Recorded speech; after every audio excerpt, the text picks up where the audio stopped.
हिंदी संस्कृत शिक्षा चैनल के माध्यम से आज हम पढ़ेंगे कक्षा 12 की हिंदी पुस्तक मंदाकिनी। मंदाकिनी पुस्तक का प्रथम पाठ हिंदी गद्य का विकास। हिंदी गद्य का विकास इस पाठ के माध्यम से बताया गया है कि हिंदी गद्य क्या है, हिंदी गद्य का स्वरूप क्या है और हिंदी गद्य का विकास कैसे हुआ। हम अपने पूर्व ज्ञान को लेकर चलेंगे और इस पाठ को रीड करेंगे। जहां आवश्यकता होगी वहां संदर्भ सहित व्याख्या भी करेंगे। चलिए पाठ प्रारंभ करते हैं। गद्य स्वरूप। संस्कृत साहित्य शास्त्र में गद्य को गद्य काव्य के अर्थ में ग्रहण किया गया है। संस्कृत साहित्य में गद्य को गद्य के अर्थ में गद्य काव्य कहकर पुकारा गया है। आप कहेंगे कि हम बात कर रहे हैं हिंदी गद्य की और यहाँ पर हम प्रारंभ में पढ़ रहे हैं संस्कृत साहित्य शास्त्र को। तो यहाँ मैं आपको स्पष्ट कर देना चाहती हूँ कि संस्कृत भाषा से ही हिंदी भाषा निकली है और दोनों में माता पुत्रीवत संबंध है। हिंदी जहाँ एक ऐसी भाषा है जो सरल होती गई, सरलता को प्राप्त होती गई, वही संस्कृत सामासिक भाषा है। संस्कृत से ही हिंदी के उद्भव की वजह से जब हम साहित्य का अध्ययन करते हैं तो हिंदी साहित्य के अध्ययन से पूर्व हम संस्कृत साहित्य का अध्ययन करते हैं और वहीं से हिंदी के उद्भव की हम बात करते हैं। तो संस्कृत साहित्य शास्त्र में गद्य को गद्य काव्य के अर्थ में ग्रहण किया गया है, यानी संस्कृत साहित्य में गद्य को गद्य काव्य कहा गया है। इसीलिए भामह, दंडी, वामन से लेकर विश्वनाथ तक सभी आचार्यों ने गद्य के प्रभेदों में आख्यायिका, वृत्त, कथा आदि का उल्लेख किया है। यहाँ नाम आ रहे हैं संस्कृत साहित्य के जो महान लेखक थे उनके, जिन्होंने महाकाव्य लिखे, उन्हें हम उनके नाम आ रहे हैं भामह, दंडी, वामन और विश्वनाथ। इसके अलावा हम उनको आचार्य कहकर भी पुकार रहे हैं। तो हम उन्हें आचार्य क्यों कह रहे हैं? वो इसलिए क्योंकि ये सभी जो महाकाव्य जिन लोगों ने लिखे, संस्कृत का साहित्य लिखा, उसके साथ ही इन्होंने लक्षण ग्रंथ भी लिखे और लक्षण ग्रंथों के माध्यम से बताया कि किस प्रकार से साहित्य का सृजन होना चाहिए, साहित्य का स्वरूप क्या है, और इसके अलावा छंद अलंकार की योजना, रस विधान और जो भी रस निष्पत्ति है, छंद विधान आदि के बारे में इन्होंने बताया है। इसीलिए इन्हें संस्कृत में हम जहाँ हम साहित्यकार कहते हैं वहीं इन्हें हम आचार्य भी कहकर पुकारते हैं। गद्य के प्रभेदों में आख्यायिका। गद्य के अनेक भेद हैं। आख्यायिका कहानियाँ, वृत्त वृत्तांत, कथा, कहानी आदि का उल्लेख किया है। अब इनमें अंतर क्या है ये हम उस पाठ में पढ़ेंगे जहां हम सभी विधाओं के अंतर को जानेंगे। भामह ने गद्य को प्रकृत, अनाकुल, श्रव्य शब्दार्थ पदवृत्ति कहा है। श्रव्य शब्दार्थ पदवृत्ति। अनाकुल प्रकृत, बिल्कुल प्रकृति जैसा कि सामान्य रूप से बोले जाते हैं और जो सुने जाते हैं, वो शब्दार्थ की पदवृत्ति जो है, शब्दार्थों का के जो वाक्य बने हुए हैं और अर्थयुक्त वाक्य हैं, उन्हें उन्होंने क्या कहा है? गद्य कहा है। ये काव्य अलंकार में आपको 25 नंबर पृष्ठ पर मिल जाएगा। और दंडी ने अपाद गण मात्रा रहित काव्यादर्श में लिखा हुआ है, इसे उन्होंने गद्य कहा है। वामन ने परिभाषा न देकर उसकी विशेषताओं को दुर्गेय तथा उसकी रचना को गठित बनाते हुए गद्यम कविनाम निकषम वदंती, यानी वामन ने परिभाषा नहीं दी है, इसकी गद्य की कोई परिभाषा नहीं दी, बल्कि उसकी विशेषताओं को ये बताया है कि मुश्किल से उसकी विशेषताएं जानी जा सकती हैं, तथा उसकी रचना को गठित बनाते हुए, मतलब एक रचना को ये बताया है कि किस प्रकार से उसका सुगठित स्वरूप उस रचना का होता है। तो उसे लेते हुए उन्होंने कहा है कि गद्यम कविनाम निकषम वदंती, यानी गद्य कवियों की कसौटी होता है। गद्य को कवियों की कसौटी कहते हैं। उद्धरण देकर साहित्य में उसकी महत्ता का निर्देश किया गया है। यानी वामन कहते हैं कि कविता तो हर कोई लिख लेता है, लेकिन गद्य लिखना बहुत ही मुश्किल होता है, और जो व्यक्ति गद्य लिखता है उसे ही कहते हैं कि वो कवियों की उस कसौटी पर खरा उतरता है। उद्धरण देकर साहित्य में उसकी महत्ता का निर्देश किया है। काव्यालंकार सूत्र वृत्ति में ये दिया गया है। अब साहित्य दर्पण, जो कि विश्वनाथ की रचना है, इसमें गद्य की कोई परिभाषा नहीं दी गई है, केवल उसे काव्य कहकर उसके 4 भेद बताए गए हैं। गद्य को क्या कहा गया है? गद्य को काव्य कहा गया है, और उसके 4 भेद बताए गए हैं। गद्य के कितने भेद बताए गए हैं? 4 भेद। ये बातें हमें याद करते चलनी है और ध्यान में रखनी है, क्योंकि परीक्षा में छोटे छोटे प्रश्नों के माध्यम से पूछी जाती हैं। मुक्तक, वृत्तगंधी, उत्कलिका प्राय और चूर्णक, ये 4 भेद बताए हैं। मुक्तक समास रहित होता है, यानी लंबे लंबे वाक्य उसमें नहीं होते मुक्तक में। वृत्तगंधी में छंद की गंध आती है, यानी उसमें छंद प्रमुख होता है, अर्थात उसके वाक्यों और वाक्यांशों में प्राय छंदों के गण, मात्रा का विधान पाया जाता है। छंदों के जो गण होते हैं, यगण, मगण, तगण, रगण इत्यादि, जब हम छंद वाला पाठ पढ़ेंगे या छंद वाला विषय हम लेंगे तो इसके बारे में हम बात करेंगे, विस्तृत चर्चा करेंगे। उत्कलिका प्राय गद्य दीर्घ समास युक्त होता है, यानी दीर्घ समास युक्त पद का मतलब है कि जिसमें अनेक शब्द जुड़े हुए होते हैं और लंबे लंबे शब्द बन जाते हैं, उन्हें समास युक्त पद कहते हैं। संस्कृत साहित्य में कभी कभी ऐसा भी होता है कि हम एक लाइन से एक शब्द पढ़ना शुरू करते हैं, लाइन खत्म हो जाती है, पंक्ति खत्म हो जाती है, किंतु वह शब्द खत्म नहीं होता। इतने बड़े बड़े शब्द भी संस्कृत साहित्य में कई स्थानों पर देखने को मिलते हैं। तो दीर्घ समास, जहां अनेक शब्द जुड़े हुए हों, उन्हें हम दीर्घ समास कहते हैं। तथा चूर्णक में छोटे छोटे समासों का प्रयोग होता है। चूर्णक, इसमें छोटे समास होते हैं, यानी 2 शब्द या 3 शब्दों को जोड़कर एक समास युक्त पद बना दिया गया। विश्वनाथ ने गद्य के अंतिम 3 भेद वामन के ही आधार पर दिए हैं। विश्वनाथ ने भी गद्य के 3 भेद कौन से बताए हैं?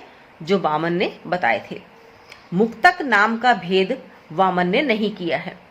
वामन ने मुक्तक नहीं कहा गया है, यानी गद्य का एक प्रकार मुक्तक नहीं बताया है।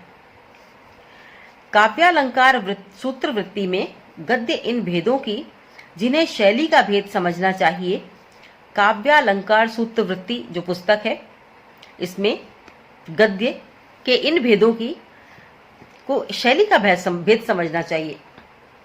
है तो सभी गद्य, लेकिन अनेक प्रकार से गद्य लिखा जाता है, तो उसे हमने उसको शैली कह दी, उसका प्रकार कह दिया, किंचित अधिक स्पष्ट मिलती है। पद्य भाग में युक्त या उसके समान प्रतीत होने वाला गद्य, जिसमें वृत्त या छंद की गंध मिले, वृत्ति गंध होता है।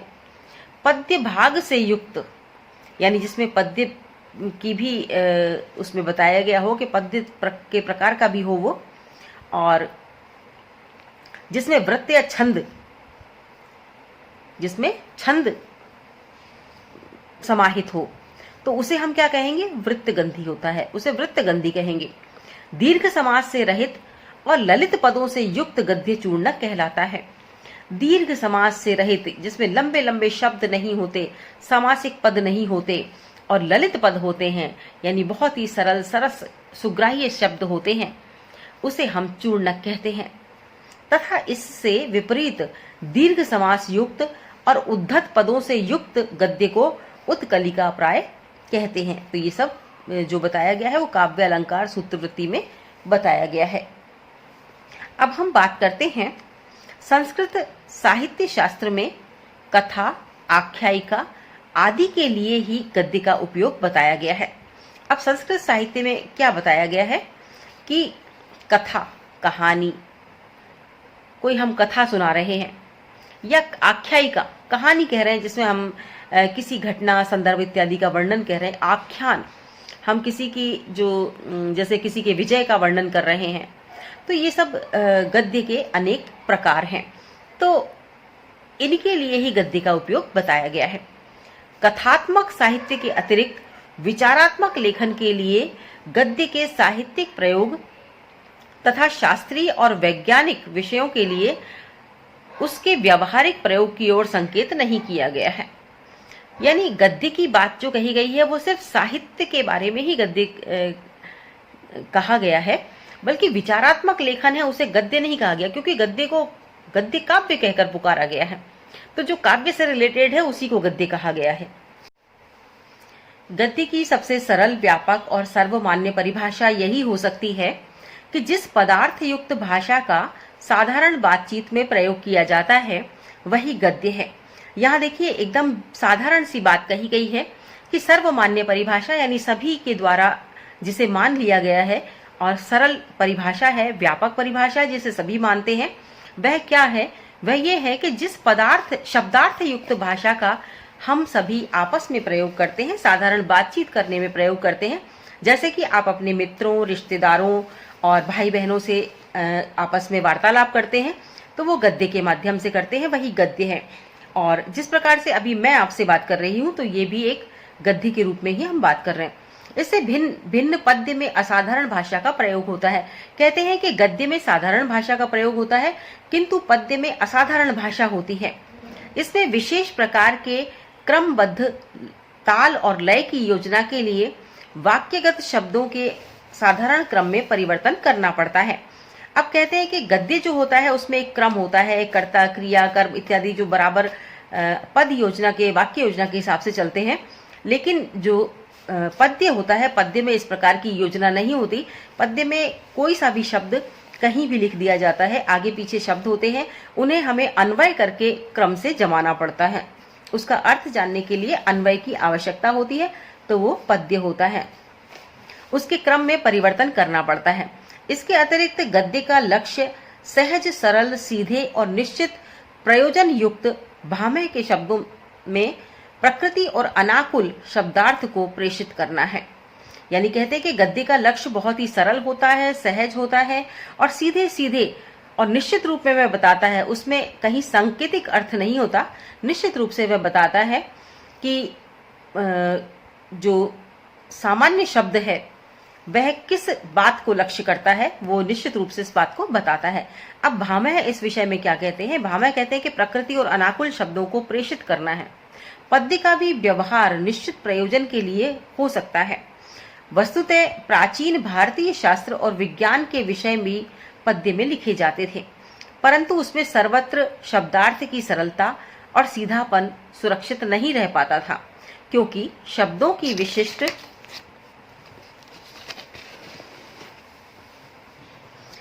छंदोबद्ध योजना के लिए उसमें कृत्रिमता, भंगिमा और वक्रता का आ जाना स्वाभाविक है।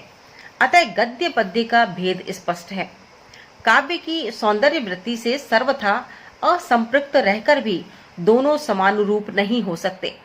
यदि हम कहें कि काव्य में जो सौंदर्य होता है उसको हटा दिया जाए, छंद, अलंकार इत्यादि को हटा दिया जाए, और फिर हम ये कहें कि गद्य और पद्य एक समान है, तो ये संभव नहीं है, क्योंकि गद्य की योजना अलग होती है और पद्य की वाक्य योजना अलग होती है। उनके रूप और प्रकृति का अंतर निर्विवाद है। दोनों के रूप और प्रकृति में अंतर है, यानी कहने के अर्थों में भी अंतर है और वाक्य योजना में भी अंतर है। इस दृष्टि से पद्य और काव्य में अंतर किया गया है। परंतु जैसा कि साधारणतः होता है, यदि काव्य को अनिवार्यतः पदबद्ध न मान लिया जाए तो गद्य और काव्य में कोई विभाजक रेखा नहीं खींची जा सकती है। सही बात है, यदि काव्य को हम अनिवार्यतः पदबद्ध न मान लें, यदि हम मानते हैं कि गद्य काव्य भी होता है, जिस प्रकार से संस्कृत में माना जाता था गद्य काव्य, और आजकल जिस प्रकार की रचनाएं गद्य में लिखी जाती हैं और उसे कविता कहा जाता है, तो उसे भी हम इस प्रकार मान सकते हैं कि वो गद्य होती है किंतु वो कविता में होती है। तो हम एक विभाजक रेखा नहीं खींच सकते, हम दोनों को अलग अलग नहीं कर सकते। हम ये नहीं कह सकते कि किन अर्थों में दोनों एक दूसरे से भिन्न हैं। काव्य के अनेक रूप गद्य में ही रचे जाते हैं, फिर भी गद्य रचना के बाह्य रूप का ही नहीं, उसकी आंतरिक प्रकृति का द्योतक है। हम अनेक पदबद्ध काव्य कृतियों को गद्यात्मक कहते हैं। कई पदबद्ध काव्य कृतियां हैं जिनको हम गद्यात्मक कहते हैं, हम कहते हैं गद्य काव्य में लिखी गई हैं, क्योंकि उसमें संवेदनशीलता की अपेक्षा बोध वृत्ति की प्रधानता होती है। उसमें भावों की संवेदनशीलता नहीं होती, बल्कि ज्ञान का तत्व अधिक होता है, बोध का तत्व अधिक होता है।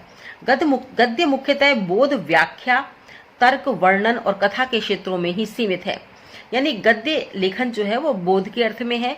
किसी चीज की यदि व्याख्या करनी होती है तो हम गद्य में करते हैं, किसी विषय में तर्क देने होते हैं तो हम गद्य में करते हैं, वर्णन करना हो किसी स्थान का, किसी वस्तु का, किसी व्यक्ति का तो हम गद्य में करते हैं, और कोई कथा सुनानी हो, कहानी सुनानी हो तो हम गद्य में ही सुनाते हैं। तो ये क्षेत्र जो बताए गए हैं ये है गद्य के क्षेत्र।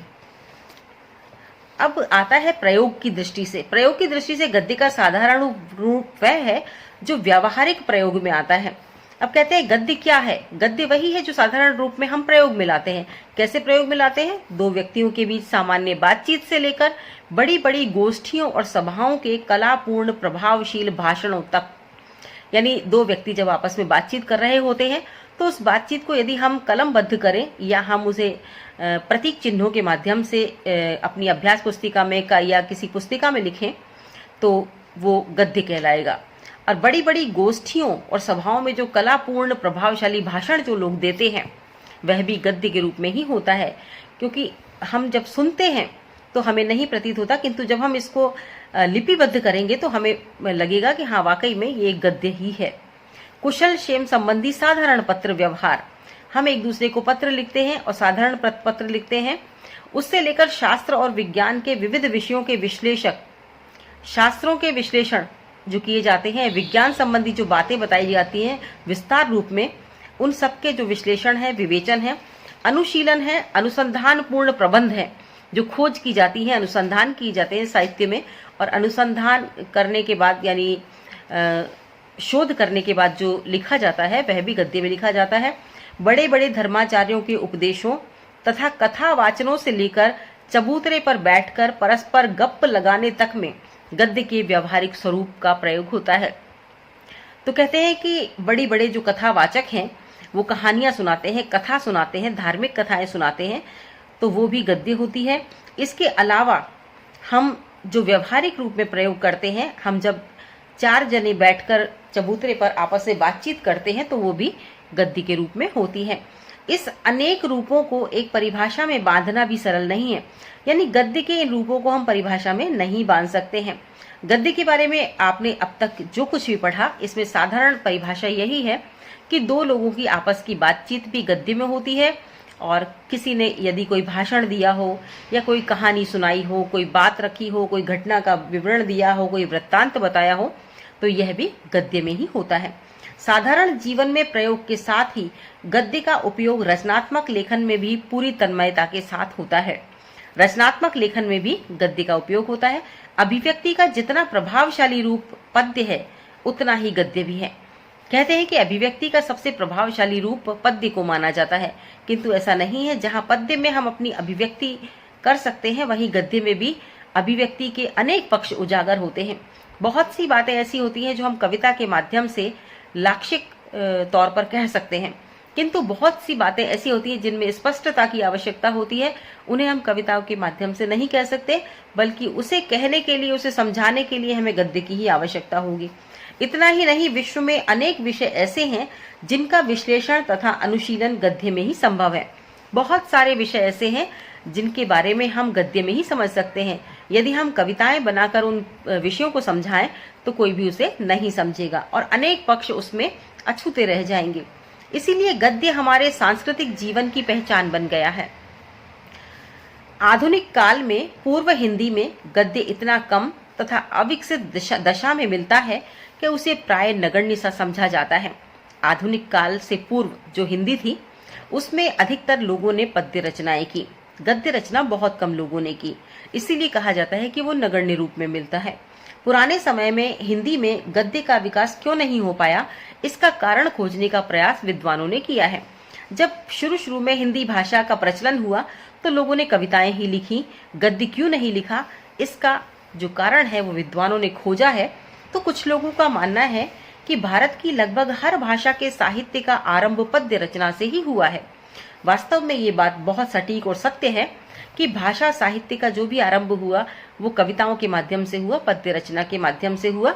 अगर संस्कृत साहित्य की हम बात करें तो संस्कृत साहित्य में भी आदि कवि वाल्मीकि की जो रचना थी उसे ही सर्वप्रथम काव्य रचना माना जाता है, और वाल्मीकि ने भी पद्य के रूप में ही जो अपनी बात रखी थी, उनके जो अंतर का जो मर्म था वो पद्य के रूप में ही फूटा था। और प्रथम पद्य रचना थी जो उन्होंने एक क्रोंच पक्षी को विवश देखते हुए, एक क्रोंच पक्षी को शिकारी द्वारा मार दिए जाने पर दूसरे क्रोंच पक्षी को विवश देखते हुए लिखा था, मां निषाद प्रतिष्ठाम त्वम गमः शाश्वती समा यत क्रोंच मिथुनादेकम अवधिकाम मोहितम। तो ये संस्कृत की प्रथम साहित्य रचना मानी जाती है, पद्य रचना मानी जाती है, और संपूर्ण वाल्मीकि रामायण कहते हैं इसी पर आश्रित है। तो ये बात बिल्कुल सटीक और सत्य है कि भारत की लगभग हर भाषा के साहित्य का प्रारंभ पद्य रचना से ही हुआ है। अतः हिंदी में भी ऐसा होना स्वाभाविक है। कुछ विद्वान यह भी सोचते हैं कि हिंदी साहित्य पर संस्कृत साहित्य का व्यापक प्रभाव पड़ा और हिंदी साहित्य ने काफी कुछ संस्कृत साहित्य से लिया, इसीलिए संस्कृत की तरह यहाँ भी पद्य रचना को ही अधिक प्रश्रय मिला। किंतु यह धारणा भ्रामक है, क्योंकि संस्कृत में काव्य शब्द का प्रयोग गद्य और पद्य दोनों के लिए होता था। यहाँ पर थोड़ा सा अंतर है। संस्कृत साहित्य में जो काव्य शब्द का प्रयोग है गद्य पद्य दोनों के लिए होता था, लेकिन हम हिंदी साहित्य में काव्य का प्रयोग पद्य के लिए करते हैं, गद्य के लिए नहीं करते। तो दोनों के लिए होता था तथा गद्य को कवियों की कसौटी समझा जाता था। साथ ही प्राचीन काल में संस्कृत में उच्च कोटि का गद्य लिखा गया। हिंदी में गद्य के विकसित न होने के कारण शायद यही रहा कि आदिकाल, भक्तिकाल और रीतिकाल में हमारे यहाँ जीवन का दृष्टिकोण बौद्धिकता परक, यथार्थवादी, वस्तुवादी और व्यवहारिक नहीं रहा, जबकि गद्य के विकास के लिए इस प्रकार की जीवन स्थितियां आवश्यक हैं। यानी गद्य लिखे जाने के लिए एक बौद्धिकता परक विषय पर गद्य लिखा जा सकता है, यथार्थवादी बातों पर गद्य लिखा जा सकता है, वस्तुवादी बातों पर गद्य लिखा जा सकता है, व्यवहार में आने वाली बातों पर गद्य लिखा जा सकता है, जबकि गद्य के विकास के लिए इस प्रकार की जीवन स्थितियां आवश्यक हैं। आधुनिक काल से पूर्व हिंदी गद्य बहुत विकसित नहीं था। जब हम आधुनिक हिंदी के विकास पर दृष्टिपात करते हैं तो एक बात स्पष्ट हो जाती है कि हिंदी गद्य के विकास में ईसाई प्रचारकों ने काफी योगदान दिया, क्योंकि वे भारतीय जनता तक उसी की भाषा में अच्छी तरह पहुंच सकते थे। राजा राममोहन राय तथा उनके ब्रह्म समाज ने भी हिंदी गद्य के विकास में योगदान दिया। उन्होंने वेदांत सूक्तों का हिंदी गद्य में अनुवाद कराया तथा बंगदूत नाम से हिंदी में एक पत्रिका भी निकाली। इसी काल में हिंदी में पत्र पत्रिकाओं का प्रकाशन आरंभ हुआ।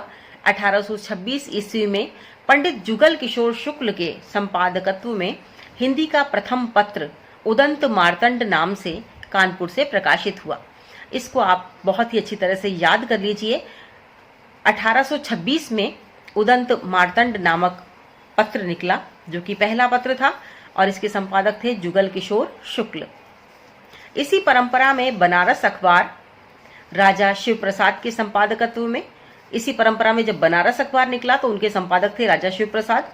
सुधाकर तारामोहन मिश्र के संपादकत्व में बुद्धि प्रकाश मुंशी सदासुख लाल आदि अनेक पत्र निकले, जिन्होंने हिंदी गद्य की परंपरा को समृद्ध किया। हमेशा ये क्वेश्चन पूछा जाता है कि पहला अखबार कौन सा था, तो हमें इसको याद रखना है कि उदंत मार्तंड पहला अखबार था, 1826 में प्रकाशित हुआ, और जुगल किशोर शुक्ल इसके संपादक थे। आगे बात आती है आधुनिक हिंदी गद्य का सही विकास भारतेंदु हरिश्चंद्र के उदय के साथ होता है। हम मानते हैं जब भारतेंदु हरिश्चंद्र ने लिखना प्रारंभ किया तभी हिंदी गद्य का विकास हुआ। भारतेंदु ने अपनी गद्य शैली को अत्यंत व्यावहारिक और समय की आवश्यकता के अनुरूप ढाला। उन्होंने हिंदी को न तो संस्कृत तत्सम शब्दावली से बोझिल होने दिया, न उर्दू फारसी के शब्दों के सार्थक प्रयोग को हतोत्साहित किया। यानी भारतेंदु हरिश्चंद्र ने जो गद्य रचना लिखी उसमें ना तो संस्कृत साहित्य के बहुत सारे शब्दों को अनावश्यक रूप से भर दिया गया, और ना ही उन्होंने उर्दू फारसी के शब्दों को प्रयोग में लाने से उन्होंने उसका परहेज किया। उन्होंने सभी तरह के शब्दों को अपनाया, उर्दू फारसी के शब्दों को भी अपनाया, संस्कृत के शब्दों को अपनाया। कुल मिलाकर उन्होंने सामान्य बोलचाल के शब्दों को अपनाया। उस समय जो शब्द अधिकतर प्रचलन में थे उनका प्रयोग अधिक किया, चाहे वे संस्कृत के थे, चाहे वे उर्दू और फारसी के थे। उन्होंने विषय वस्तु, भाव विशेष एवं रूप विशेष के अनुसार विभिन्न प्रकार की शैलियों का प्रयोग किया। शैली यानी अनेक प्रकार से उन्होंने गद्य लिखे।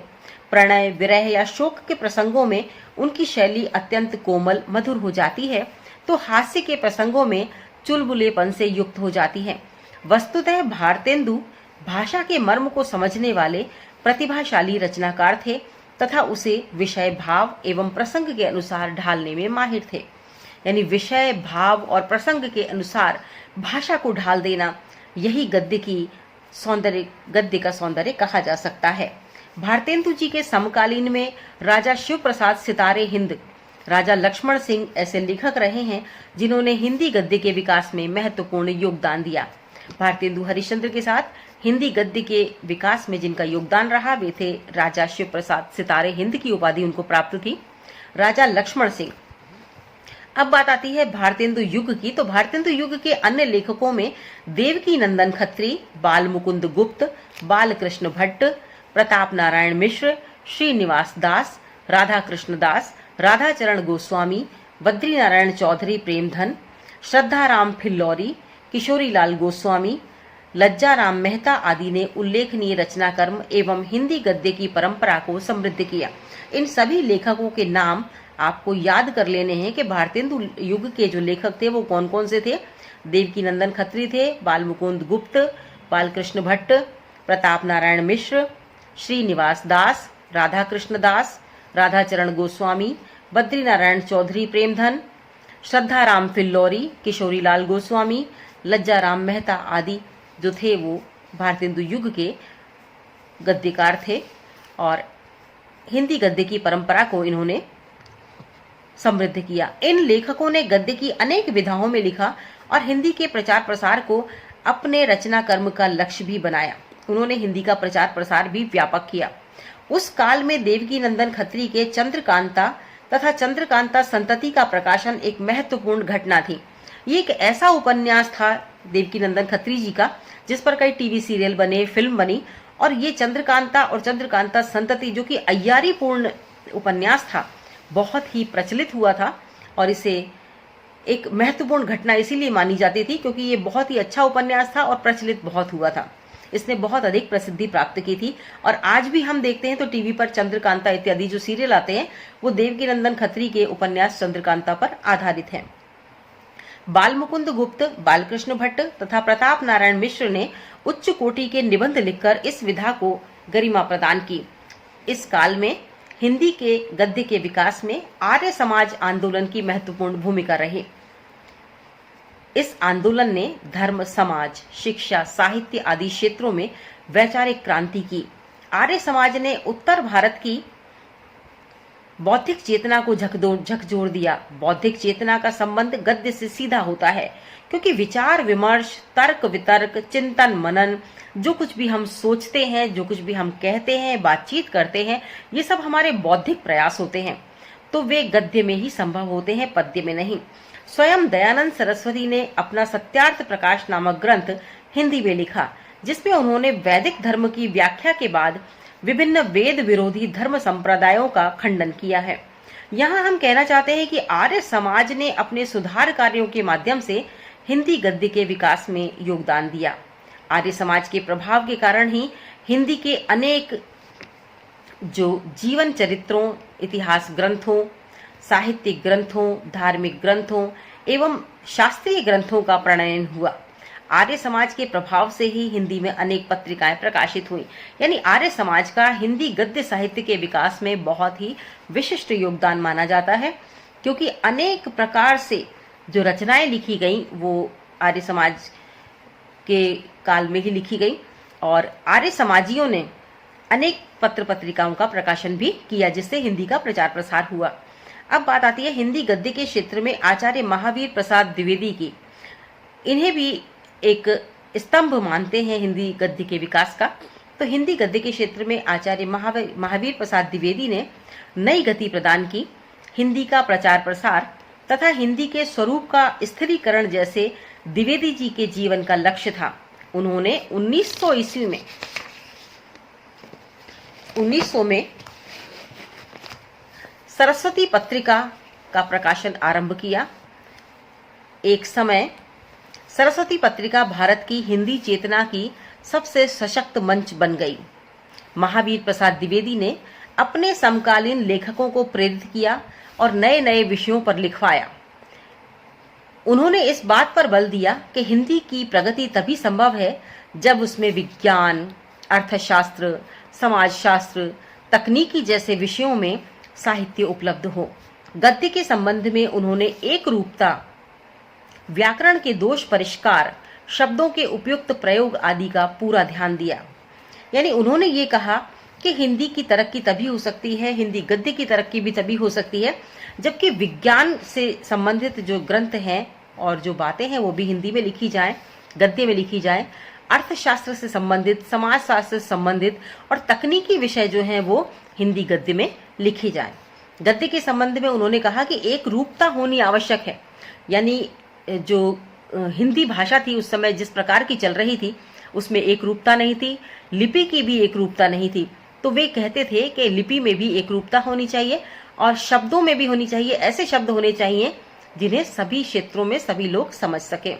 व्याकरण के दोष परिष्कार, व्याकरणिक त्रुटि नहीं होनी चाहिए। कभी कभी हिंदी में मात्राओं के परिवर्तन से शब्दों के अर्थ बदल जाते हैं। क्योंकि हिंदी का शब्द भंडार बहुत ही बड़ा और विस्तृत है, तो हल्का सा परिवर्तन भी शब्दों के अर्थ का परिवर्तन कर देता है। शब्दों के उपयुक्त प्रयोग आदि का पूरा ध्यान दिया। ये शब्दों का सही प्रयोग होना चाहिए। हिंदी गद्य का प्रौढ़तम रूप महावीर प्रसाद द्विवेदी एवं उनके परवर्ती लेखकों की रचनाओं में मिलता है। हिंदी गद्य का प्रौढ़तम रूप महावीर प्रसाद द्विवेदी के समय जिन्होंने गद्य रचनाएं की उसमें मिलता है और उसके बाद जो परवर्ती लेखक हैं यानी महावीर प्रसाद द्विवेदी के बाद के जो लेखक हुए उनकी रचनाओं में मिलता है। आचार्य रामचंद्र शुक्ल के निबंधों में जहां विवेचन शैली की गंभीरता का सर्वोत्कृष्ट रूप दृष्टिगोचर होता है, यानी आचार्य रामचंद्र शुक्ल के समय में जो निबंध लिखे गए उसमें विवेचना शैली है और गंभीरता है, शैली की गंभीरता है और उसका सर्वश्रेष्ठ रूप जो है वो दिखाई देता है। वहां जयशंकर प्रसाद, प्रेमचंद, आचार्य हजारी प्रसाद द्विवेदी, महादेवी वर्मा आदि की शैली में गद्य की सरसता है, चित्रात्मकता है और कलात्मकता के श्रेष्ठ उदाहरण दिखाई देते हैं। चित्रात्मकता कहते हैं एक चित्र हजार शब्दों की कहानी कहता है और हम जब गद्य लिखते हैं या पद्य लिखते हैं तो हम शब्दों के माध्यम से चित्र बनाते हैं। शब्द इतने सटीक, इतने प्रभावशाली होने चाहिए कि रचना को पढ़कर, चाहे वो गद्य रचना हो या पद्य रचना हो, रचना को पढ़कर व्यक्ति के मस्तिष्क में एक स्पष्ट चित्र बन जाना चाहिए कि कवि या लेखक क्या कह रहा है। सरसता यानी ऐसी शैली होनी चाहिए कि जिसमें रस आए और वो अच्छी लगे, सामान्य लगे, सरल लगे। उसमें एक कलात्मकता होनी चाहिए। वस्तुतः आज का हिंदी गद्य विषय क्षेत्र की व्यापकता, साहित्य रूपों की विविधता एवं गद्य शैली की प्रौढ़ता की दृष्टि से अत्यंत गंभीर, व्यापक और समृद्ध है। तो ये है हिंदी गद्य का विकास। गद्य क्या है, गद्य का स्वरूप क्या है और हिंदी गद्य का विकास कैसे हुआ। अगले पाठ में हम पढ़ेंगे गद्य की विविध विधाएं।